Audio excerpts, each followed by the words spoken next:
Buenas tardes a todos. Muchas gracias por acompañarnos en este hermoso día, jueves 22 de abril. Nos acompaña un hermano pastor muy querido del Perú. Él nos va a dar un testimonio de poder transformador de Dios, de un Dios vivo, de un Dios todopoderoso. Les saludo en el nombre de Jesús a toda la audiencia.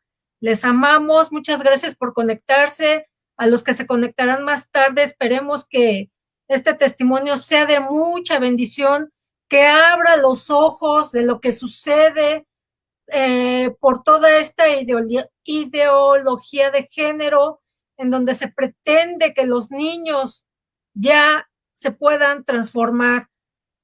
Amado Pastor Santome, bienvenido. Muchas gracias por acompañarnos. Gracias por haber aceptado la invitación para ex-LGBT México y le damos la más cordial bienvenida desde Nueva York. Sabemos que usted se encuentra allá por motivos de salud, pero muchas gracias por haber aceptado nuestra invitación. Pastor, por favor, si nos quiere dar un saludo, presentarse y le Amén. escuchamos. Bueno, saludo a toda la plataforma del pueblo mexicano que nos puede ver a través de las redes sociales, y gracias al Señor que ha aperturado estas conexiones para poder hablar de las grandes misericordias de Dios en este tiempo, levantando lo vil y lo menospreciado. Saludamos al pueblo que está conectado y a los que se conectarán, porque sabemos que esto quedará colgado en las redes sociales y seguirá transmitiendo y haciendo caer vendas y abriendo entendimientos de todos aquellos que quieran realmente aprender. Dios le bendiga. Muchísimas gracias, mi querido hermano. Es un honor, es un verdadero honor tener a alguien como usted. Hermano, sabemos que usted empezó desde muy pequeñito con una hormonización para poderse sentir como una mujer, para sentirse una niña inicialmente y posterior hacerse una reasignación de sexo. Por favor, cuéntenos a todo detalle, el tiempo es suyo. Cuéntenos cómo fue que usted empezó con esta hormonización, por favor. Bueno, hay un término que está usando usted, mi amada hermana, de una niña. Yo quiero decirle que yo comencé a través de un hogar disfuncional, en donde desde muy temprana edad vi separarse a mis padres por discordias económicas. Mamá, que era la que mandaba, la que manejaba la economía, el dominio del hogar. Como sabemos que eso sucede también en México, bendito sea el nombre de Jesús, mamá era la que más ganaba porque ella también trabajaba papá, pero papá era un obrero de una fábrica y mamá era mayorista de mariscos en la provincia constitucional del Callao, que es una zona de puerto, y ella ganaba en una semana lo que papá ganaba en un mes. Entonces ella manejaba la casa, ella era la que guapeaba, ella era la que decidía, hacía y deshacía. Entonces ella, cuando nosotros teníamos casi 6 años, cuando yo tenía casi 6 años y mi hermana 4, mamá nos trajo a la sala de la casa para decirnos de que tomáramos una decisión de con quién nos íbamos a quedar, si nos quedábamos a vivir con ella o nos íbamos con nuestro papá, porque ellos ya habían conversado y ella había decidido ya no vivir más con papá. Entonces, imagínese usted, un niño de 6 años, una niña de 4 años, podrán tomar una decisión tan terrible cuando los niños lo que quieren, a pesar de los problemas que puedan haber en el hogar, lo que quieren es ver a sus padres juntos. ¿Por qué? Porque eso trae estabilidad emocional, espiritual, psicológica a los hijos. Pero a nosotros nos estaban dando esa disyuntiva: o te quedas conmigo o te vas con papá. Y le digo yo en lo personal, mi hermana, yo amaba a papá, porque es cierto, éramos una familia que no conocíamos de Dios, éramos una familia de una religión tradicional, pero papá tenía siempre esos detalles que a mamá le faltaban. Papá era un hombre que tomaba, que tenía el vicio del juego de los caballos. No sé si me dejo entender al lenguaje de México. Sí, sí, claro. Él iba mucho al hipódromo, jugaba a los caballos, a las apuestas y eso traía conflictos en la casa. Entonces, cuando él cobraba, él iba para esos lugares. Pero él llegaba tarde de la noche cuando ya nosotros estábamos durmiendo. Como niños ya estábamos descansando y entonces él traía siempre un chocolate y lo pelaba y nos lo pasaba a nosotros dormido por la boca. Y nosotros hacíamos esto y nos despertábamos por el sabor del chocolate. Era papá, era papá. Esas actitudes, esas delicadezas eran de nuestro padre. Entonces, ahí en Perú hay un plato típico, que es lo primero que voy a comer cuando llegue a Perú, llamado el pollo a la brasa. Y, y papá traía el pollito a la brasa, le sacaba la piernita al pollo y nos lo pasaba por la boca. Y nos despertábamos. Era papá. Ese era nuestro papá, que podía ser una persona del mundo, una persona en vicios y todo lo que quiera, pero tenía esas actitudes. Y yo amaba a mi papá. Wow. Yo me acerqué donde papá ese momento del problema y le dije, papá, si tú te tienes que ir, yo me voy contigo. Y papá me dijo, ¿a dónde te voy a llevar, hijo? Si la casa que yo construí para que vivamos juntos como familia, de esa casa me están echando. Yo no sé a dónde voy a pasar la noche, cómo te voy a llevar. Y yo tuve que ver con mucho dolor irse a mi papá de la casa. Pero eso no fue lo caótico. Cualquiera diría que eso fue un derrumbe emocional. Sí fue un derrumbe emocional, pero el golpe certero, el tiro de gracia para nosotros como niños fue cuando mamá a los 15 días trajo a vivir a un hombre a la casa. Ella Wow. trajo a ese hombre y lo presentó como el tío. El tío fulano se va a quedar a vivir aquí en la casa. Es duro para un hijo ver que a la cama de mamá suba un hombre que no es el papá. Eso es terrible, eso lo marca al hijo. Claro. Pero yo con 6 años de edad, un niño, se abrió mi entendimiento y pude comprender que mamá había echado a papá de la casa porque tenía un amante. Eso fue terrible. Fue como que esa madre a la que siempre le dicen que la madre da la vida por los hijos, que es lo más preciado, esa imagen se desboronó, se derrumbó en nosotros. Y así vivimos. En el transcurso de ese tiempo, teniendo yo 6 años, ya papá ya lo veíamos una vez al mes, cada 3 meses y así consecutivamente. Pero nosotros teníamos una casa grande y teníamos unos cuartos. Como dije, mamá era mayorista de mariscos en Uh-huh. el muelle pesquero. Y habían muchos pescadores que venían de provincias y no tenían dónde quedarse. Y mamá les alquilaba habitaciones que nosotros teníamos desocupadas.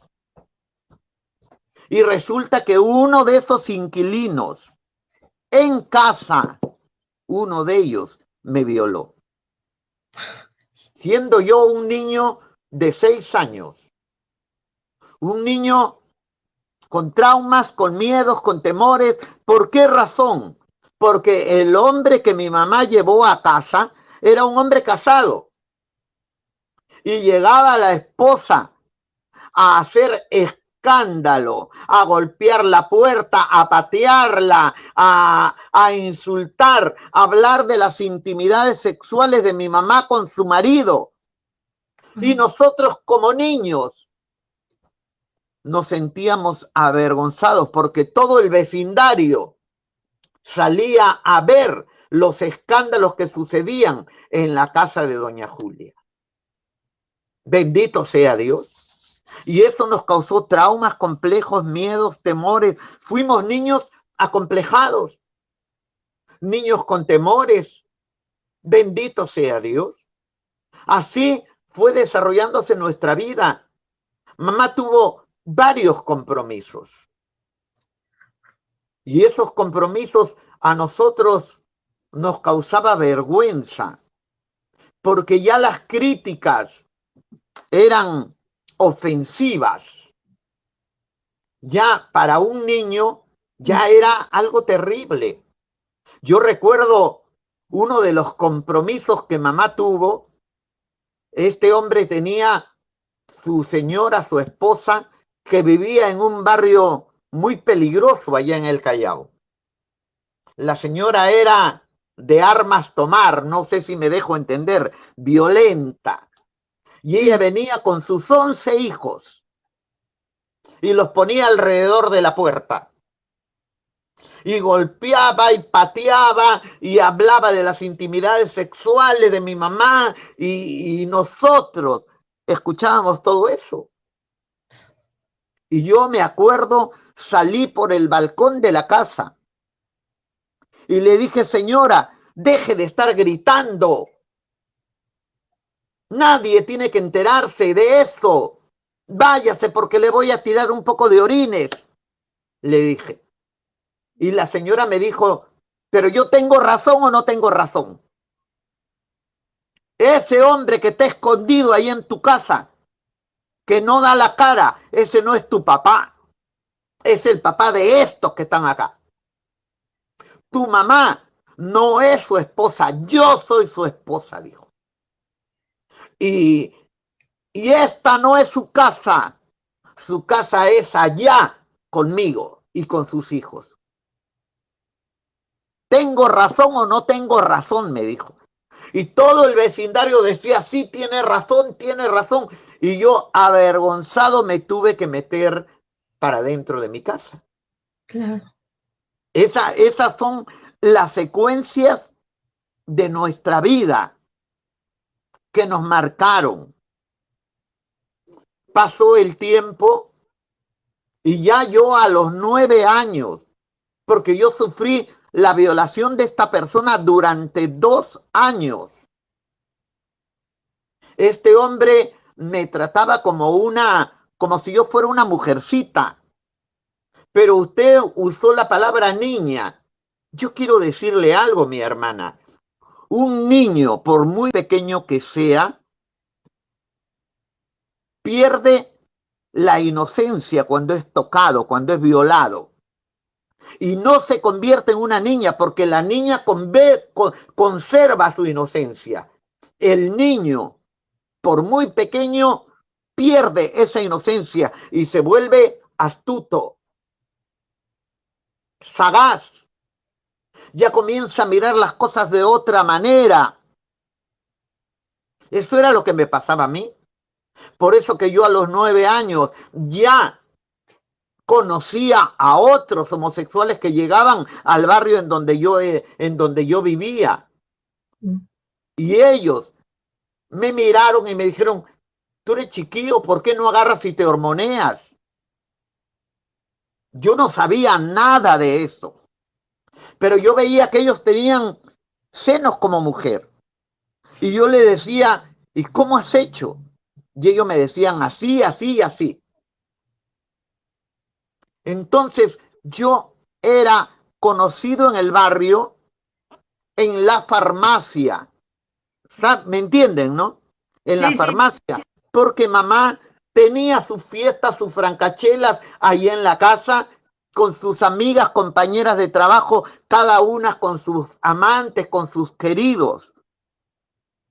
Y ellas, por supuesto, porque toda relación sexual levanta una barriga, salían embarazadas. Pero como ellas tenían sus maridos, tenían que hacer algo para que esa criatura se venga. Entonces, ya yo estaba acostumbrado a ir a la farmacia y pedir las inyecciones que ellas necesitaban. Ellas me mandaban con una nota y el farmacéutico ya me conocía. Wow. Entonces, para mí fue fácil. Santo Dios. No se preocupe, hermano. Para mí fue fácil esta situación de conseguir las inyecciones que yo necesitaba. Claro.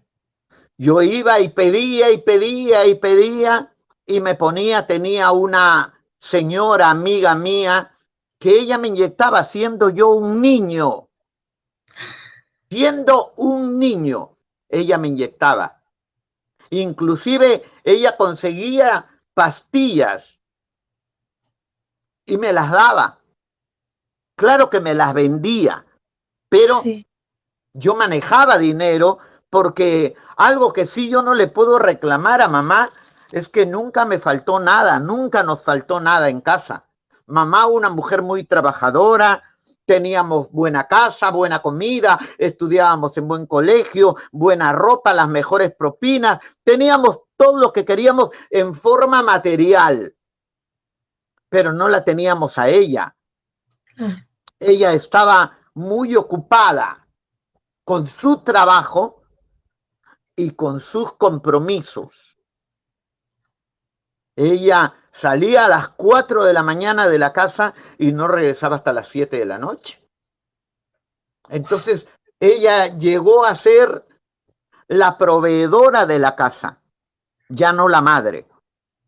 Ya no la madre, porque solamente era la que abastecía la casa con todo lo necesario. Nosotros comenzamos a perderle el respeto de un anterior matrimonio del cual mi mamá había quedado viuda. Ella tenía 2 hijos, mayores que nosotros, niños, pero mayores que nosotros. Recuerde, yo estaba en 9 años, mi hermano estaba en 12. 12 años tenía, pero ya era un borracho empedernido. Ya no había, y no había nadie que pudiera frenarnos. Mi otro hermano hundido en las drogas. ¿Se imagina usted? Mi casa era un desastre. Era un completo desastre. Así es. Porque nadie respetaba a nadie. Por ejemplo, las familias acostumbran a la hora del almuerzo sentarse a almorzar, ¿no? Nosotros no teníamos eso. Nosotros llegábamos a la casa y le decíamos a la empleada, Teresa, sírveme mi almuerzo. Mi otro hermano llegaba a otra hora, sírveme mi almuerzo. Y así, nunca coincidíamos como familia. No había eso en nuestro hogar. No había eso en nuestra familia. Entonces, llegamos a esa situación que yo a los 11 años, yo ya tenía senos. 11 años. Un niño de 11 años. En ese tiempo estaba la época de los hippies. Era el tiempo en que se usaba el pelo largo y eso era normal. Yo usaba mi pelo largo, pero porque era una moda. Pero yo no lo usaba por la moda, yo lo usaba por la opción a la que yo había llegado. Entonces un día recuerdo que mamá Me dijo, oye, ven, me dijo, tráeme eso. Y yo me acerqué llevándole lo que me pidió y ella me quedó mirando y me dijo, ¿qué son esos bultos que tienes en el pecho? Y se acercó para tocarme. Y yo le dije, no, no tengo nada, no tengo nada. Y me fui corriendo para mi cuarto. Pero cuando llegué a mi cuarto, como mamá era muy violenta, de un carácter terrible, entonces yo agarré y arreglé un poco de ropa en una mochila y en la noche, como mamá dormía, yo agarré mi mochila y salí de la casa y me fui. Con 11 años de edad, llegué a un lugar en Lima llamado el Parque Universitario, un centro de homosexuales, Ajá. todos mayores. Y ellos se hicieron amigos míos, me tomaron, me tiñeron el pelo, me depilaron las cejas, me maquillaron, me cambiaron las ropas y me convertí en un travesti con 11 años de edad. De 3 a 4 meses estuve en la calle, prostituyéndome, emborrachándome y haciendo de mi vida un desastre. Bendito sea Dios. Wow. A los 4 meses yo regresé a casa, ya transformado. Wow. Y toqué el timbre de la casa y recuerdo que salió mi mamá a abrir la puerta. Y me dijo, sí, ¿a quién busca? Y yo la quedé mirando y le dije, ¿qué pasa, señora Julia? Así como usted se olvida de sus maridos, ¿también se olvida de sus hijos? Y ella abrió los ojos y me quedó mirando y me reconoció y se desmayó. Wow. Entre mis hermanos y yo la hemos levantado y la hemos llevado al sillón de la sala. Y allí ella ha reaccionado y me dijo, ¿por qué me haces esto? Me dijo. ¿Por qué me haces avergonzar? ¿Por qué me haces agachar la cabeza? Me dijo. Y yo le digo, hermana, yo le tenía miedo a mi mamá por sus reacciones violentas, pero estaba envalentonado en ese momento. Y le dije, ¿sabes cuántas veces yo me avergoncé de ti? ¿Sabes en el colegio cómo se burlaban de mí por tener una mamá como tú? ¿Sabes cuántas veces yo he tenido que agachar la cabeza en este barrio por tu culpa? Yo voy a vivir como yo quiero. Esta es mi forma de vida. Y así como tú has traído a tantos hombres acá a la casa y nadie te ha podido decir nada, yo también voy a vivir como yo quiero.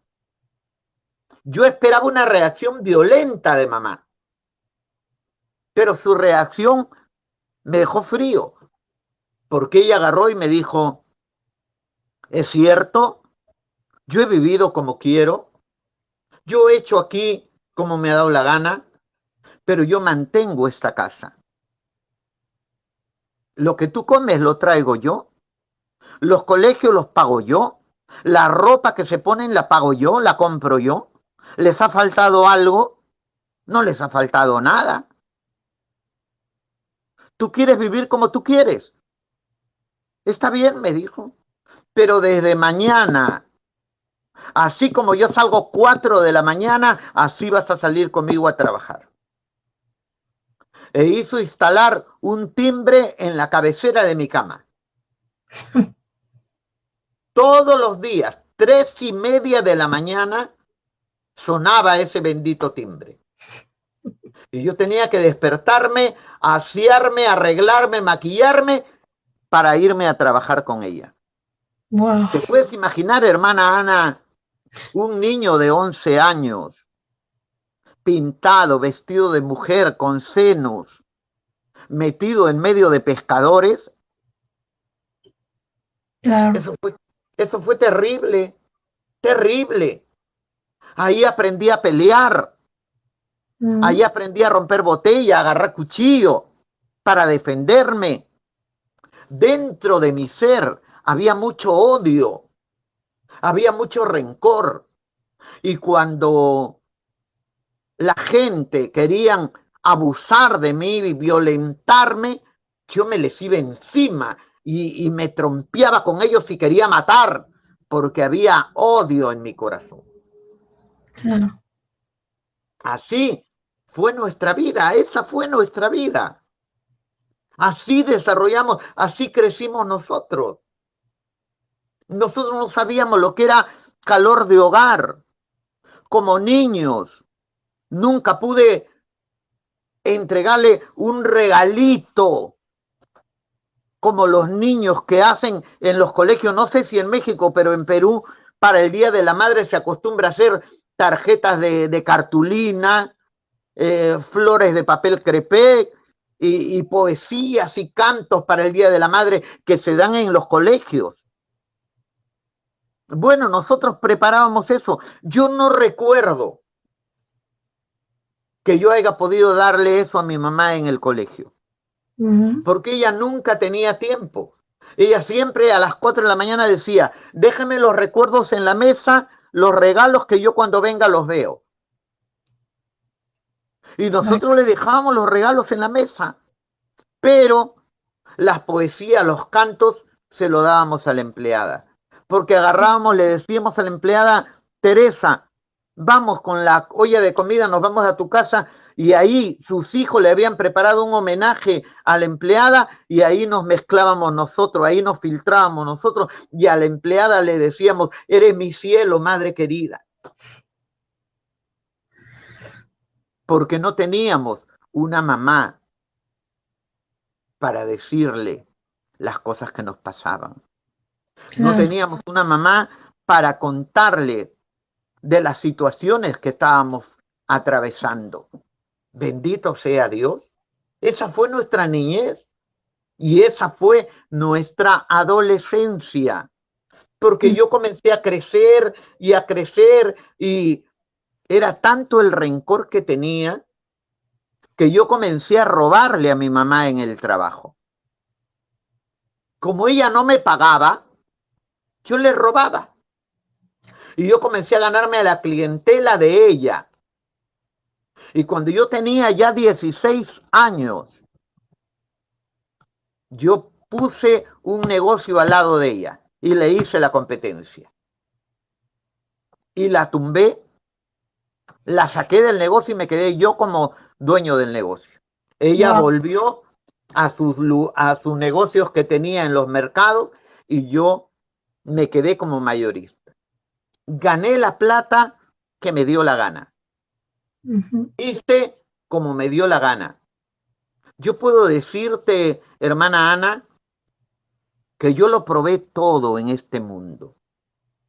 Sexo, drogas, alcohol, fiestas, borracheras, todo, absolutamente todo. Pero nada de eso pudo llenar mi corazón. Nada. Siempre en mi casa habían pleitos, habían discusiones, habían peleas. Y yo desde muy niño recuerdo que siempre iba ante una imagen que teníamos ahí porque éramos de la religión tradicional y ahí me arrodillaba y le decía, ¿por qué no podemos ser felices? ¿Por qué no podemos ser como cualquier familia? ¿Por qué? Mi hermano, el borracho, también creció y él la amenazaba a mi mamá con el cuchillo, le robaba y era algo terrible, era algo terrible. Recuerdo que yo ya vivía así, de esa manera. Y mi hermano siempre que me veía en la calle, él me correteaba y me pegaba. mi hermano el mayor. Ujú. Y recuerdo que un día estuve en la cocina de la casa, había entrado para servirme un poco de comida, y llega mi hermano borracho como siempre, y se me fue encima. Pero yo me cubrí porque él siempre me golpeaba, y, y él me abrazó y se puso a llorar. Y me dijo Tito, porque ese era el nombre que tenía yo en mi casa, el nombre familiar, Robert Tito, ¿no? Entonces él me dijo, Tito, cambia, hermano, me dijo. No vivas así, me dijo. Yo ya soy un joven. Yo ya tenía 16 años, él tenía 19 para 20. Cambia, me dijo, yo ya soy un joven y mis amigos me molestan contigo. Me dicen cuñado, cuñado, me molestan. Cambia, me dijo. Esa vida no es para ti, hermano, me dijo. Yo te voy a llevar donde hay mujeres, me dijo, para que te hagas hombre. Vamos a tomar, vamos a fumar, me dijo. Mi pobre hermano, él quería ayudarme, pero Ujú. él no podía ayudarme porque él también necesitaba ayuda. Claro. Éramos una familia que necesitaba ayuda con urgencia y no teníamos quien nos ayude, no teníamos. ¿Dónde aprendí a tomar yo? Yo comencé a tomar a los 7 años. Comencé a fumar a los 7 años. ¿A dónde? ¿En la calle? No, en mi casa, en las fiestas y en las borracheras que hacía mi mamá con sus amistades. Ellos dejaban los restos de licor en el vaso y yo agarraba y le decía salud Rosa a mi hermana la menor. Salud le decía. Y me tomaba ese poquito. Agarraba el pedazo de cigarro que habían dejado prendido y me lo ponía Ujú. en la boca. Quería sentirme grande, quería crecer, quería irme. En mi propia casa aprendí todas esas cosas. En mi propia casa fui violado. ¿Y por qué toco estos temas? Para que las mamás cuiden a sus hijos. Ujú. Sepan que muchas veces el enemigo, el violador, está en la casa. Así es. Está en la casa. Y que una violación no es que queda ahí, marca al hijo para toda una vida. Esa Así es, violación, hermano. Una esa pregunta, violación, hermano. sí, dígame, Cuando usted se quedó con el negocio de su mamá, ¿cuál fue la actitud de ella hacia usted? de odio. Así como yo odiaba a mamá, porque yo odiaba a mamá, la persona que más odié sobre la faz de la tierra fue mi mamá. Mm. Pero yo también sentía que ella me odiaba, que eso era recíproco. Ujú. Ya en una parte ya de nuestra vida, más adelante voy a tocar por qué razón. Porque también nosotros hacemos daño como hijos, también hacemos daño. Y entonces mi hermano quiso ayudarme, pero no podía, no podía. Así, así crecimos. Esa fue nuestra vida, esa es nuestra historia. Un 24 de diciembre, día víspera de Navidad, habíamos, nosotros trabajábamos de 4 de la mañana a 10 de la mañana. Ese era el horario en que nosotros repartíamos todos los mariscos a todos los mercados de Lima, Callao y Balnearios. A las 10 de la mañana, 11 de la mañana, nosotros ya estábamos en casa. Y yo recuerdo que ese 24 de diciembre, yo estaba en casa como a las 11 de la mañana, tomando con un amigo, y llega mi hermano, el borracho. Mi hermano se había desaparecido como 15 días, le había pasado situaciones muy difíciles. Mi hermano se casó, tuvo su esposa, le prometió cambios, le prometió dejar el alcohol, pero sin Cristo no se puede. Sin Claro. Cristo no se puede dejar ningún tipo de vicios. No se puede. Sin Cristo no hay cambio de vida. Él prometió y quizá lo intentó, pero no pudo. Hermano, nos hacen una pregunta. Nuestra hermana de Venezuela Sí. nos pregunta, Mireya Farrais, nos pregunta que si en todos esos años, ¿qué fue del papá? ¿Se mantuvo alguna relación o ya Papá, definitivamente ninguna? papá venía muy de vez en cuando. Yo recuerdo un día salí ya vestido de mujer, yo ya vivía como una mujer y, y me cruzo con mi papá en la calle. Wow. Y mi papá me dice, hola Roberto, me dice. Porque mi papá nunca me dijo Tito, siempre me llamó por mi nombre. Me dijo, hola Roberto, me dijo. Y te digo, hermana, yo no sabía, yo quería que la tierra me trague, Uh-huh. porque yo he sido su único hijo varón. Ah, Él solamente tuvo dos hijos, un hijo y una hija. Y yo no sé si en México, pero en Perú, quien preserva el apellido es el varón, uh-huh. ¿no? Sí. Eh, bueno, conmigo murió el apellido Santome. Entonces, con papá hubo una relación muy esporádica, muy alejada. También había un cierto resentimiento hacia él, porque ya mi vida estaba arruinada. Y es cierto, ellos habían decidido y habían hecho su vida, pero los hijos, el trofeo de guerra de Satanás, ya estaban destruidos, ya estaban destruidos. Entonces, eso sucedió.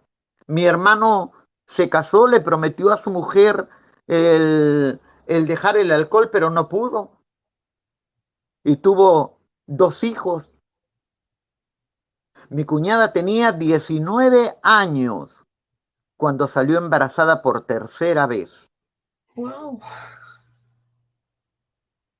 Y ella se fue donde su mamá y le dijo a su mamá, mamá, estoy embarazada y quiero abortar. Porque Lucho era el nombre de mi hermano Luis, me ha prometido cambiar y hasta ahora no cambia. Y yo ya no quiero tener hijos de él porque yo me voy a terminar separando. Quiero que me ayudes porque quiero abortarle. Y resulta que su mamá la llevó a abortar. Recuerdo que mi hermano salió a las 5 de la mañana a trabajar y dejó a su mujer durmiendo en su cama. Y como siempre, él después del trabajo se pegaba sus borracheras, llegó como a las 11 de la noche a la casa Wow. y encontró a su esposa en un cajón. La estábamos velando. Le había dado septicemia por el aborto y se había muerto. Eso destruyó la vida de mi hermano. Antes mi hermano se preocupaba, aunque sea borracho, de llegar a la casa. Pero ya con esa situación, él perdió la brújula, abandonó todo, se entregó al alcohol por completo, de tal manera que venían y nos decían, oye, a tu hermano le están pegando por allá, tu hermano se ha quedado botado, dormido en la calle. y nosotros íbamos a buscarlo. Pues mi hermano en una de esas andanzas llegó ese 24 de diciembre y entró a la casa y al ver que yo estaba tomando, agarró y comenzó a maldecirnos, a decir cosas, a hablar sus groserías y vio a pasar a mamá por la sala y comenzó a insultarla porque era una cosa terrible lo que pasaba en nuestra casa. Comenzó a insultarla, pero cuando ya comenzó a agredir, a querer irse sobre mi mamá, yo me he levantado de donde estaba y yo lo he cargado en peso a mi hermano porque mi hermano estaba flaquito. Lo he cargado en peso y lo he llevado a su cuarto y le dije, anda a dormir tu borrachera que chupas en otro lado y vienes a molestar acá. Como a eso de las 7 de la noche, yo he entrado al cuarto de él a sacar los artículos para encerar la sala para la fiesta del 24, porque yo había invitado a mis amigos, a mis amigas, para tomar, para bailar. Y lo encontré a mi hermano colgado, mi hermano se había ahorcado. Fue terrible, terrible. Para mí fue terrible, ¿sabes por qué? Porque vi lo que había en mi corazón. En mi corazón había odio, porque en vez de dolerme lo que había hecho mi hermano, ver que estaba muerto, lo que hice fue agarrarlo a puñetes, a patadas, y le gritaba y le decía, ¿por qué elegiste el día de hoy? ¿Por qué elegiste hoy? Eso era lo que había en mi corazón.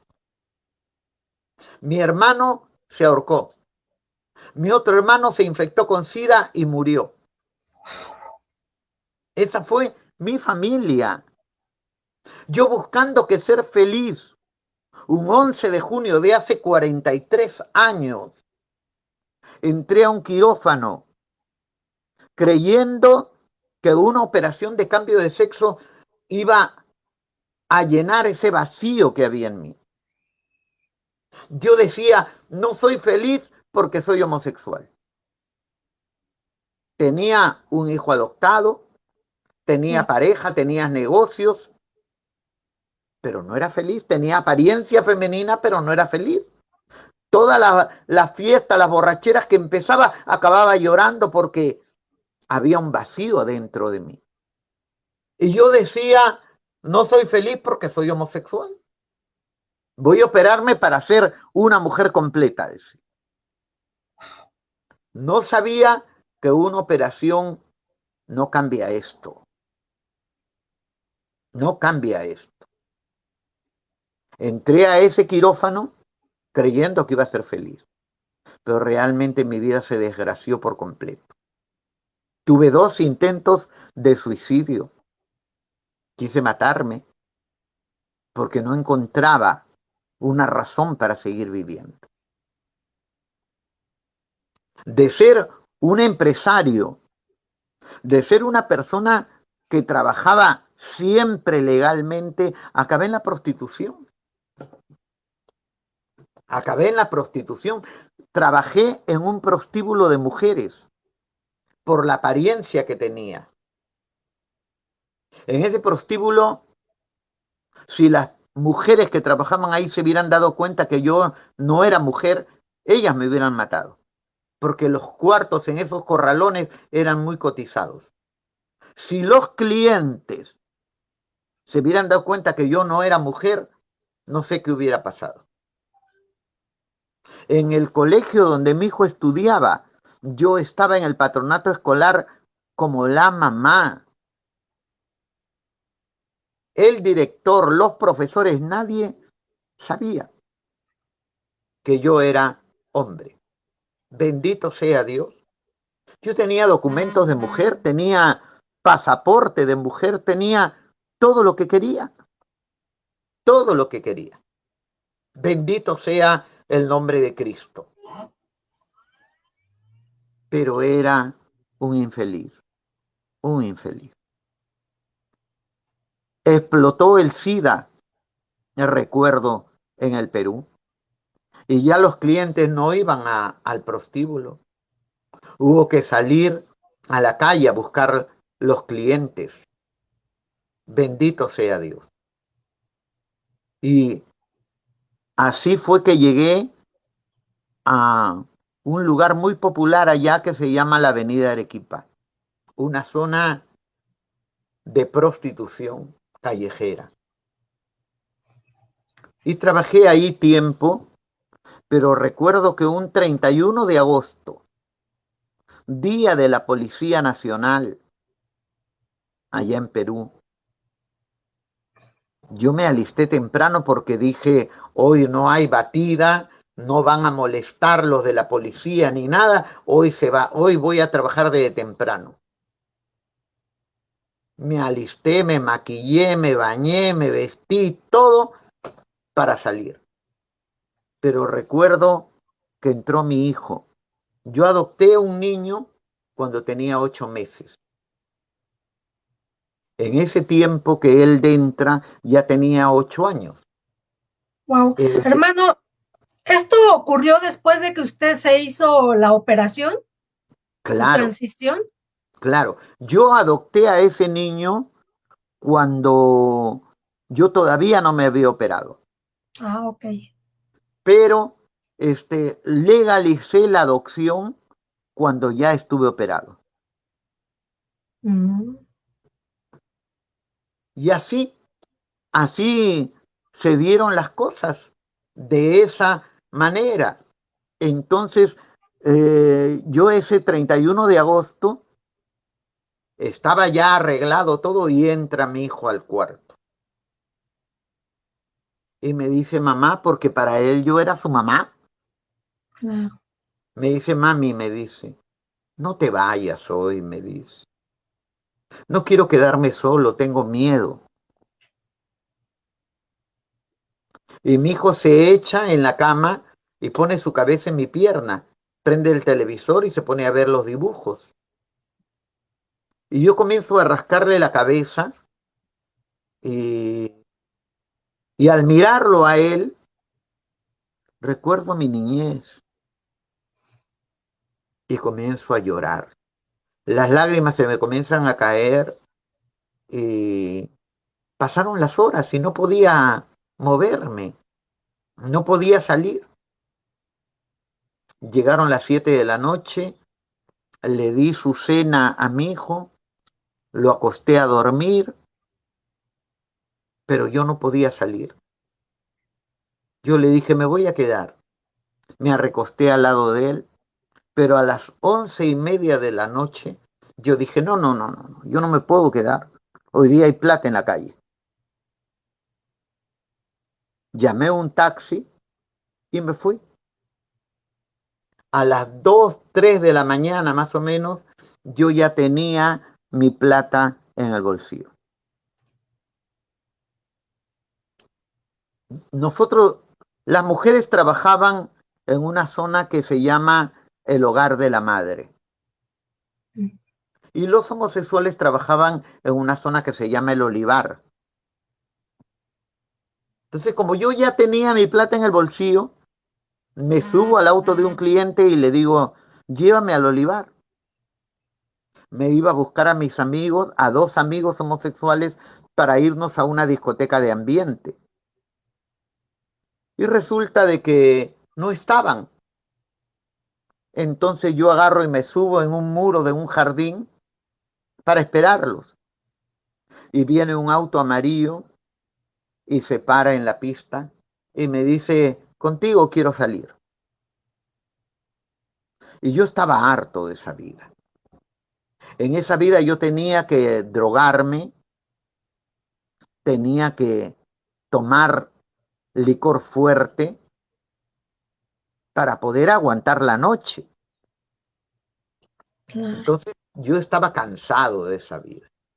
Entonces yo le digo, no salgo, no salgo, le digo, no salgo, no estoy trabajando. Y él comienza a decirme, vamos, vamos, vamos, te voy a pagar bien, que es. Yo agarro y le digo, abro la cartera y le digo, mira, tengo más plata que tú.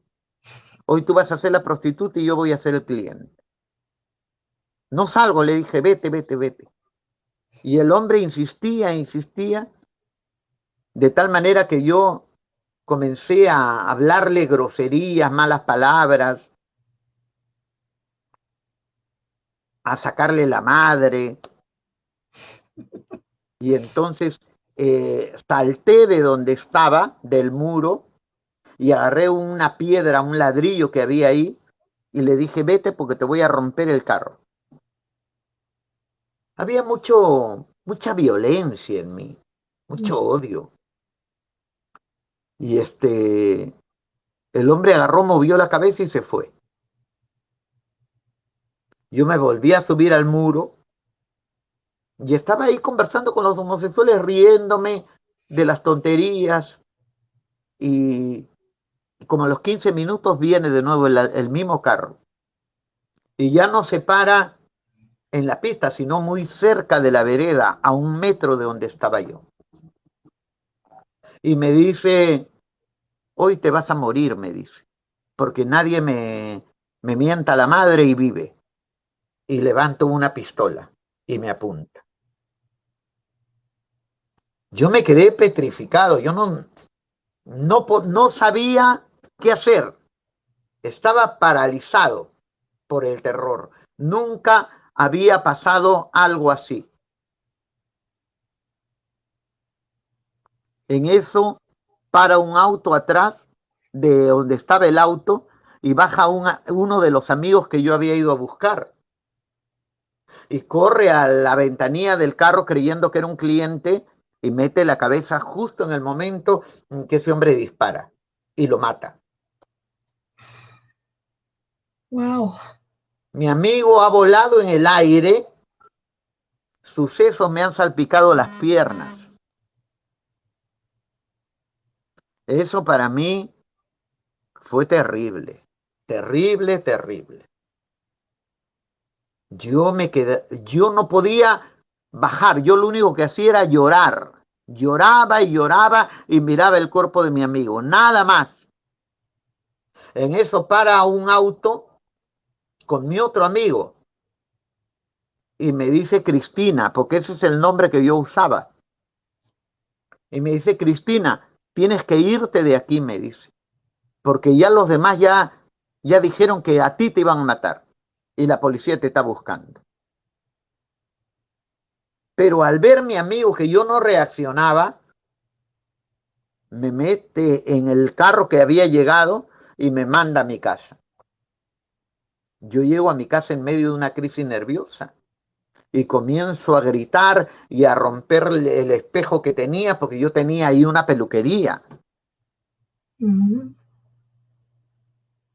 Y comienzo a gritar y comienzo a vociferar ahí. Y no sé en qué momento caigo de rodillas y le digo a Dios, ¿dónde estás? ¿Dónde estás, Dios? Le digo. ¿Por qué toda la vida, nuestra vida ha sido una desgracia? ¿Por qué mi hermano se tuvo que ahorcar? ¿Por qué mi otro hermano tuvo que morir con SIDA? ¿Por qué mi vida es así? Hoy me han podido matar, le decía, hoy me han podido matar. ¿Dónde estás tú? ¿Por qué no me das una oportunidad? Una sola, no quiero dos, una sola oportunidad, le decía. Yo no sé cuánto tiempo he estado tirado en el suelo, no sé cómo ha hecho mi hijo para levantarme de ahí y subirme a la cama, yo no lo sé. Al otro día lo que me ha despertado son los golpes de la puerta de mis amigos que habían ido a pedir dinero para poder enterrar al que habían matado. Ese día yo prometí no volver a la prostitución. Me dediqué a lo que yo sabía, porque yo era peluquero, yo era cosmetólogo, maquillista. Entonces me dediqué a eso. Y pasó como 3 meses y un amigo también homosexual, que hoy es cristiano, que gracias a la misericordia de Dios, Dios me permitió ganarlo para Cristo. Él llegó y me dijo, Cristina, tengo una peluquería en La Perla, te la traspaso, me dijo, porque no puedo administrar todos los negocios y ahí los trabajadores me están robando. La mentalidad del mundo es de dinero. Yo dije, para mí, dije, este me está queriendo traspasar esa peluquería porque seguro ahí no hay nadie, no hay clientes, no hay nada. Y yo agarro y le digo, mira, dame un mes de prueba y si veo que es rentable, hacemos trato. Y él me dice ya, yo me voy a esa peluquería a trabajar, a hacer plata. Pero yo no sabía que el Dios Todopoderoso había escuchado mi oración y estaba a punto de contestarme. Llegué a esa peluquería. Con esa peluquería quedó un peluquero de la zona llamado Tomás. Yo estaba en un escritorio anotando los tintes, los líquidos que tenía que comprar y todo para seguir trabajando. Y él estaba con una clienta peinándola. Y en eso, él por el espejo ve que pasa una mujer por la puerta. Y él sale corriendo, deja a la clienta, deja la secadora y sale para afuera y le dice, hermana Gladys, por su culpa me voy a ir al infierno porque usted no viene a hablarme de Dios. Y se metió para adentro a seguir trabajando, pero dejó la puerta abierta. Y esta hermana entró al negocio. Y comenzó a hablarle. Le dijo, Tomás, ¿qué quieres que te diga? Si tú sabes cómo he sido yo, tú sabes que yo he sido una lesbiana, tú sabes que yo he sido drogadicta, asaltante, prostituta, que por tanta droga llegué a tener cáncer al duodeno, estuve consumida 38 kilos, que odiaba a mi madre por los hombres que ella metía en la casa. Y todo lo que ella hablaba era mi vida. Era lo que yo había vivido. Claro. Pero ella comenzó a hablar de un Dios que la había cambiado. Wow. Ella comenzó a hablar de un Dios que la había transformado. Ella dijo, ya no soy lesbiana, tengo mi esposo, ya no me drogo porque ya Cristo llenó mi vacío. La madre que yo odiaba, ella es mi hermana en Cristo y ahora juntas nos vamos a alabar a Dios. Amén. Ella hablaba de un Dios que yo no conocía. Y yo la esperé y le dije, hermana, quiero que venga a hablarme de ese Dios, porque yo no lo conozco. Y ella agarra y me mira de arriba abajo y me dice, ya señora, cuando yo tenga tiempo voy a venir. Y yo le digo, no soy mujer, me operé de cambio de sexo, pero quiero que venga a hablarme de ese Dios, le digo, porque yo no lo conozco. Cuando yo le dije que yo no era mujer, eso despertó el interés en ella. Y ella al otro día, 8 de la mañana, estaba tocándome la peluquería. Qué importante, hermana Ana, es hablar.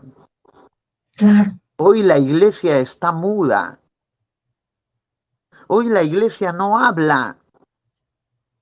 Cuando el mandato de Jesús como gran comisión es ir y predicar el evangelio a toda criatura. Si esta mujer no hubiera regresado y entrado a la peluquería, yo me hubiera perdido. Así es es. importante hablar. Habla y no calles, dice, que el poder de Dios es sobre ti. Ella llegó a la peluquería el otro día y lo primero que le pregunté, ¿qué dice la Biblia de los homosexuales? Y ella agarra y me abre la Biblia en 1 Corintios 6, del versículo 9 en adelante. Y ahí dice, no erréis, ni los fornicarios, ni los hechiceros, ni los idólatras, ni los mentirosos, ni los borrachos, ni los maldicientes, ni los afeminados, ni los que se acuestan con varones heredarán el reino de Dios. Yo leí hasta ahí y dije, o sea, para mí no hay oportunidad. Estoy perdiendo mi tiempo, le dije. Y ella me dijo, no, me dijo, lee el 11, lee el 11. Y el 11 decía, y esto erais algunos de vosotros, mas ya habéis sido lavados, santificados, justificados en el nombre del Señor Jesús y por el Espíritu de vuestro Dios. Amén. Ahí comenzó la obra transformadora en mi vida. Wow. Ahí comenzó. Una vida de 32 años, Dios la cambió. En 8 días cambió mi vida. Wow. Ella me llevó a un anexo que había en la casa de su mamá y un jovencito de 17 años me predicó a Cristo. Wow. Pero yo sabía que necesitaba algo más. Porque yo ya había recibido a Cristo, pero seguía con mi pelo largo, con mis minifaldas, con mis tacos, con mi pintura. Pero yo un día le dije a Gladys, yo quiero cambiar. Yo he hecho cosas fuertes. Yo quiero que Dios haga algo conmigo. Y ella me dijo, hoy no vamos a ir al anexo. Hoy nos vamos a la iglesia central. Estando 2 cuadras para llegar a ese templo, yo nunca había ido a un templo cristiano. Estando 2 cuadras para llegar, solo yo lo sabía. Le dije a Dios, si tú estás en ese lugar, que yo no salga como voy. Tú sabes todo lo que hay dentro de mí. Haz algo. Ese día el pastor no predicó sobre homosexualidad, sobre drogas, sobre prostitución, no. Ese día Dios me contestó lo que por años yo había preguntado. ¿Por qué mi hogar había sido así? ¿Por qué mi familia había sido así? ¿Por qué mi vida era así? Ese día el pastor predicó sobre la consecuencia del pecado de los padres que viene sobre los hijos hasta la 3ª y 4ª generación. Se abrió mi entendimiento. Ahí pude entender por qué nuestras vidas habían sido una ruina, por qué mis hermanos habían muerto, por qué todo lo que habíamos vivido. Ahí lo pude entender. Y en una iglesia en donde habían como 500 personas, una persona complejada, traumada, con miedos, con temores, levantó la mano y pasó adelante. Y el pastor me dijo, hijita, ¿qué problema tiene? Y yo le dije, no soy mujer. Me operé de cambio de sexo. Pero quiero a ese Cristo del que usted ha hablado. Algo que me conmovió, y este es un mensaje para los pastores, porque hoy, lamentable y tristemente, se mueve mucho el amor al dinero. Mucho les interesa la lana, no la oveja. A mí me conmovió mucho que un hombre que no me conocía, un hombre al que yo nunca había visto, y por supuesto él nunca me había visto a mí, ese hombre comenzó a llorar por mí. Puso su mano sobre mi cabeza y comenzó a decirle a Dios, Señor, ¿hasta dónde puede llegar el ser humano cuando no te conoce? Pero Él no ha venido a mí, Él ha venido a ti, Señor. Amén. Haz algo en su vida. Y él comenzó a orar y lloraba y puso sus 2 manos. El hombre era grandazo. puso sus dos manos sobre mi cabeza y comenzó a reprender demonios de odio, de suicidio, de rencor, de resentimiento. Y yo sentí que algo desde mis pies comenzó a temblar. Y conforme este hombre intensificaba su clamor, yo sentí que eso iba subiendo hasta que eso llegó a mi estómago. Y él dejó de orar y volteó a la congregación y le dijo: pueblo, levántate y guerrea, porque hoy Dios va a hacer cosas grandes. Toda esa gente comenzó a orar y a clamar en voz alta, y en voz alta, y en voz alta clamaban, y yo escuchaban hasta que hablaban en otras lenguas, pero yo no sabía nada de eso. Y el pastor estaba encima mío, que oraba y reprendía, hasta que yo sentí que algo salió de mí. Wow. Y esa misma noche lo comprobé, porque yo estaba vestido de mujer y toda la vida había entrado a los baños de mujeres. Cuando terminó el servicio yo quise ir al baño, y cuando empujé la puerta del baño de las hermanitas, una voz me dijo: ¿cómo vas a entrar ahí si tú sabes que no eres mujer? Y yo dije: me aguanto hasta llegar a mi casa. Dios había obrado. Yo no lo sabía. No lo sabía. Algo que me envolvió en la iglesia de Cristo y que me ha ayudado todos estos casi 35 años caminando de la mano del Señor. Porque este 15 de mayo cumplo 35 años de la mano de Dios. Fue el amor que yo sentí de ese pueblo que no me conocía, pero que oraban, me alentaban. Amén. Ese pueblo, el amor que sentí de ese pueblo me envolvió. Ese es el amor que tiene que tener la iglesia. Porque primera de Juan 4:8 dice que Dios es amor. Y si nosotros tenemos al Dios de amor en el corazón, ¿qué es lo primero que tiene que fluir? El amor. Si no hay amor, somos como metal que resuena, como címbalo que retiñe. Pero hoy tenemos una iglesia seca, una iglesia que languidece, una iglesia que carece de ese amor esencial para las almas, porque venimos tan golpeados del mundo que necesitamos sentir el amor de Dios. Así es. Hermano, una pregunta. Dime, hermano. ¿Usted sufrió o sufre de las consecuencias por haberse hecho un cambio de sexo? Por supuesto que sí. Dijiste tú en un principio que yo estaba en Nueva York por causa de salud. El 15 de noviembre, el 10 de noviembre de el año pasado, se me cerró la uretra, las vías urinarias y el meato.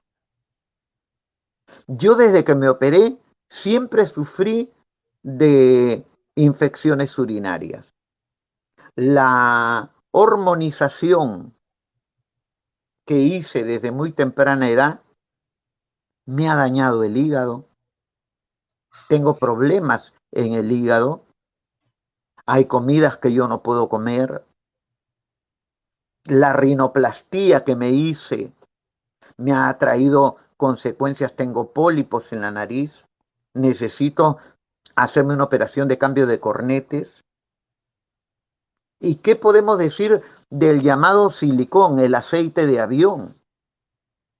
Que eso se pone en los jóvenes para tener el cuerpo, pero no sabe que eso trae un resultado. Yo tengo ese resultado. Yo tengo que ese aceite de avión se me baja a los pies y me ha creado la elefantitis, que los pies se me hinchan de manera descomunal y camino como si tuviera una bolsa de cemento de 50 kilos en cada pierna, en cada pie. Y la operación de cambio de sexo me ha traído descalcificación de huesos. Tengo una artrosis severa porque el ser humano necesita de las dos hormonas, de la progesterona y la testosterona. Ujú. Pero cuando uno se mutila, porque eso es una mutilación, es la operación de cambio de sexo, cuando uno se mutila, ya el cuerpo ya no segrega la testosterona. Y entonces los huesos se convierten como una galleta y Wow. están propensos a quebrarse. Ujú. Yo tengo ese problema y, como te dije, a mí se me cerró las vías urinarias y ahora el 10 de, de noviembre yo estuve grave, 9 días estuve hasta que me llevaron a una clínica sin orinar,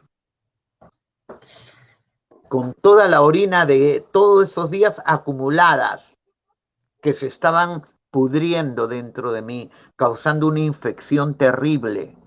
Cuando yo llegué a la clínica, el doctor me dijo, si usted no se opera, se muere. Wow. Me tuvieron que hacer una operación que se llama urotomía, que es un agujero debajo del ombligo para con una sonda evacuar toda la orina que estaba ahí y después sondearme y ponerme una manguera como esta que tengo acá y una bolsa colectora, que es esto lo que tengo. En Perú busqué que hacerme la operación que me falta, porque tengo que hacerme una operación de reconstrucción de uretra, de vía urinaria, de meato, porque Ujú. todo eso está cerrado. Yo no orino normalmente, yo orino por una sonda. Entonces, yo necesito una reconstrucción de uretra. Y como no me lo pueden hacer en Perú, he venido aquí a, a Estados Unidos, específicamente a Nueva York, para ver si aplico a un seguro de emergencia para ver si me hacen esta operación que necesito. Es una operación delicadísima, riesgosa, Ujú. pero ¿qué voy a hacer? Tengo que hacérmelo.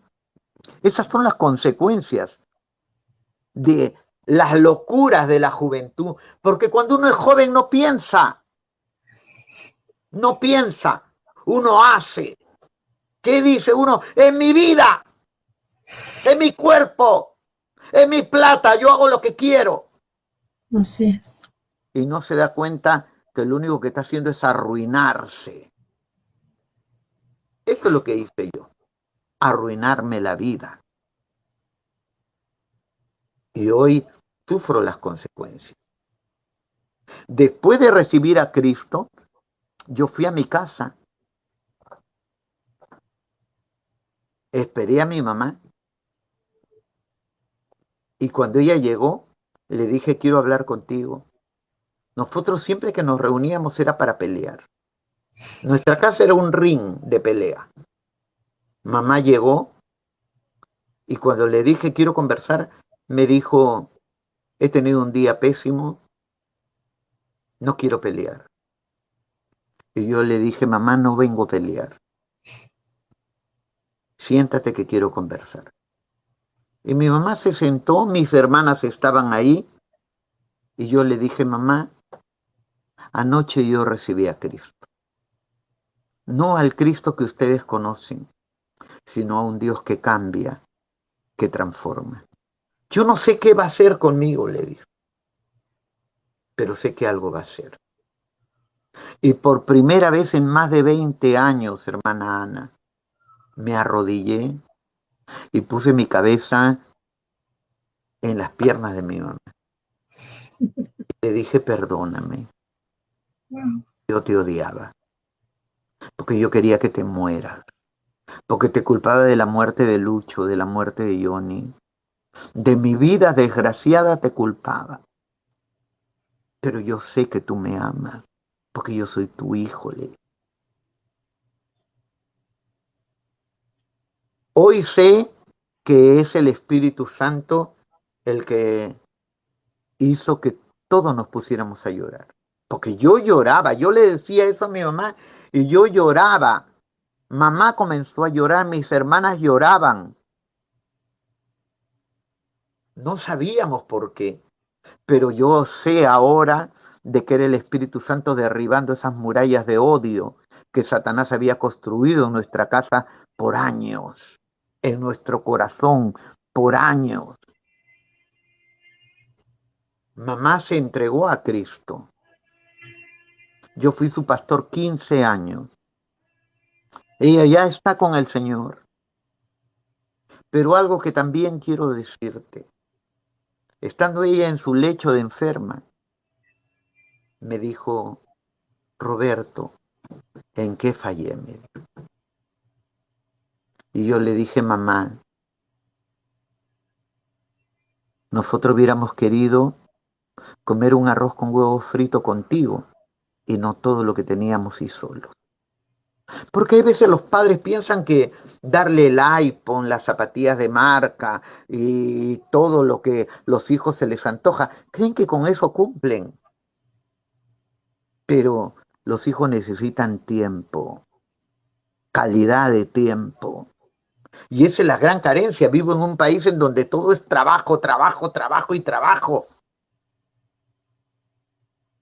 Y los hijos crecen sin saber lo que es el vínculo del amor. Yo le pregunté a mi mamá, le dije, mamá, yo te odiaba. Esto ya fue en su lecho de enferma. Pero yo quiero saber por qué tú me odiabas. Porque yo sentía que tú me odiabas. Y ella me dijo, hijo, me dijo, yo te voy a decir algo que nunca he dicho. Me dijo, yo he trabajado como una mula por ustedes. Toda la vida he trabajado por ustedes. Equivocada o no equivocada, he trabajado por ustedes. Tu hermano se convirtió en un alcohólico. Tu otro hermano en un drogadicto. Mi única esperanza eras tú. Y yo trabajé duro para que tú entres a un colegio muy exclusivo que hay en el Perú, que se llama el Leoncio Prado. Un colegio militarizado donde el uniforme es con unos botones dorados, con una gorra muy pompoñosa, ¿no? Y, y yo mi sueño era verte con ese uniforme. Pero ¿cuándo nació ese odio? Cuando te vi vestido de mujer, me dijo. Y ahí nos perdonamos.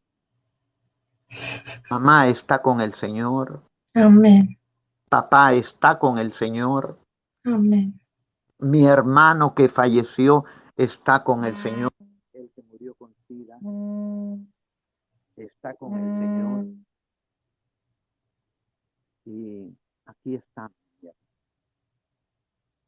predicando la palabra del Señor a tiempo y fuera de tiempo. Diciéndole al mundo entero que sí hay cambio. Amén. Mientras los gobiernos del mundo quieren imponer la ideología de género y hormonizar a la niñez y hacer tratamientos de cambio de sexo a una juventud que ignora todas estas cosas, hay un pueblo en México, en Perú y en el mundo que se está levantando como punta de lanza, diciéndole al mundo entero que sí hay cambio, que sí se sale de la homosexualidad, que sí se sale del lesbianismo, que sí se sale de la transexualidad, que sí hay una puerta de salida. Y esa puerta se llama Jesucristo. Amén. Sí. Alabado sea el Señor. Escucha, Pueblo de México, sí se puede salir. Madre que tienes un hijo que está en la homosexualidad, ora por él, dobla tus rodillas, no lo botes, no lo lances al abismo.